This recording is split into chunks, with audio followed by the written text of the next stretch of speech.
Hello friends, எல்லாம் நல்லா இருக்கீங்களா? எங்கள் அம்மாளுக்கு முடியலைங்க. அம்மாவை கொண்டு ஆஸ்பத்திரியில் வச்சுக்கிட்டு 2-3 நாளாக அங்கேயே இருந்துட்டு ஞாயிற்றுக்கிழமை கொண்டு சேர்த்து வச்சுருக்கேன். அம்மாளுக்கு ரொம்ப முடியலை.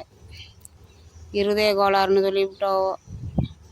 மூஞ்சி மாதிரிலாம் வீங்கி அப்படியே கண்ணெல்லாம் மூடி அம்மாளுக்கு இனிமேல் தாக்கு பிடிக்காது போல இருக்குங்க.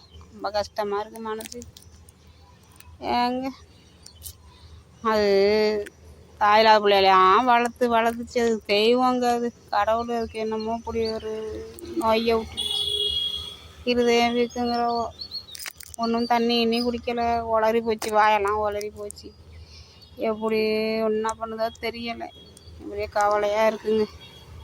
கடவுளேன்னு வேண்டிக்கிட்டு ஒரு 2-3 வருஷத்துக்கு இருந்துச்சுன்னா நல்லது. இன்னும் ஒரு பேர பிள்ளைக்கும் கல்யாணம் பண்ணலை. ஏங்க இப்படி இருக்கு? கடவுள் ஏன் அப்படி தான் சோதிக்குதோ தெரியலை போ.